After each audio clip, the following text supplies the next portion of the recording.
Los cromosomas son moléculas largas de ADN que están muy compactadas. Pueden observarse al microscopio, pero normalmente solo en las células eucariotas que van a entrar en división, o sea, durante la mitosis y la meiosis.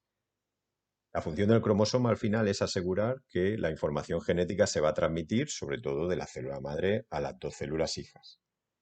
Antes de la división celular, cada molécula de ADN se replica, o sea, se multiplica por dos. Aquí veis un cromosoma con toda la información genética que le corresponda que previamente se va a multiplicar por dos. ¿Veis? Cada cromátida realmente sería la misma.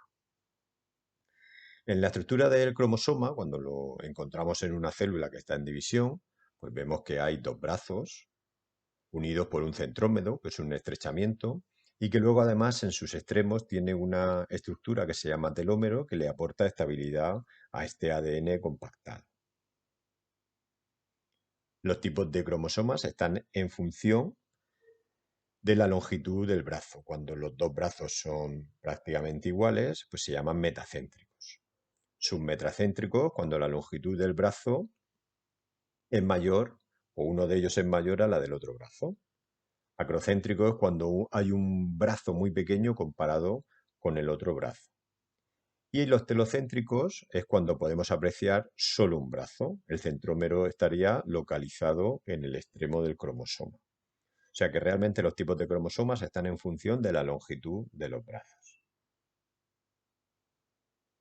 El cariotipo es el conjunto de cromosomas de una célula que están ordenados mediante un patrón. Vamos a ver cómo se determina el cariotipo de una célula.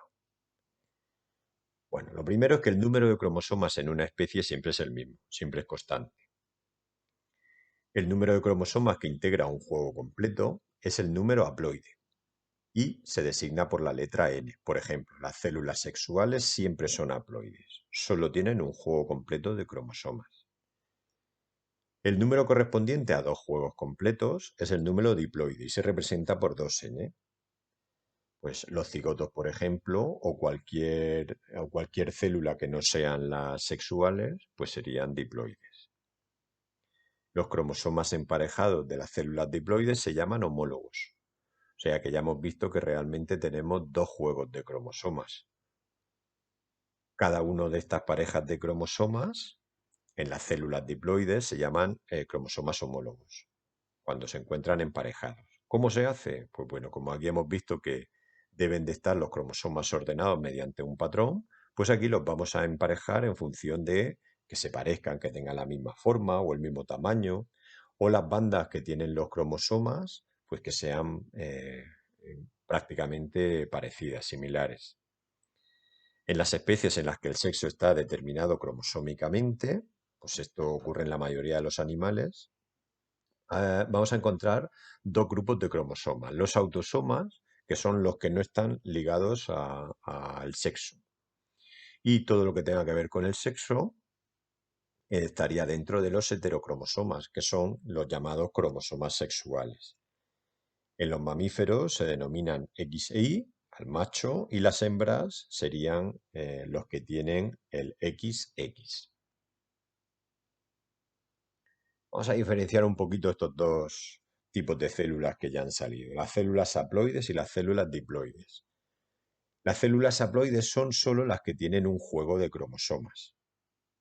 Estos cromosomas son diferentes entre sí y no se pueden emparejar entre ellos. Las células haploides, las más normales, pues suelen ser las células reproductoras, los gametos, el espermatozoide y el óvulo. Mientras que las células diploides son las que contienen dos series o juegos de cromosomas. Estos juegos de cromosomas están emparejados. Estas parejas suelen ser cromosomas que tienen el mismo aspecto y que se llaman cromosomas homólogos. Cada uno de los miembros de la pareja procede de uno de los progenitores.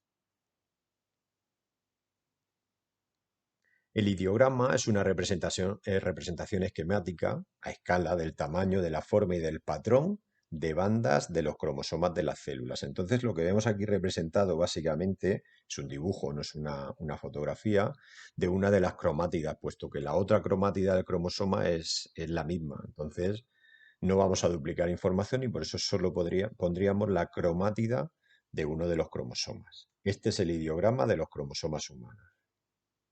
Realmente hacemos referencia al patrón de bandas de los cromosomas.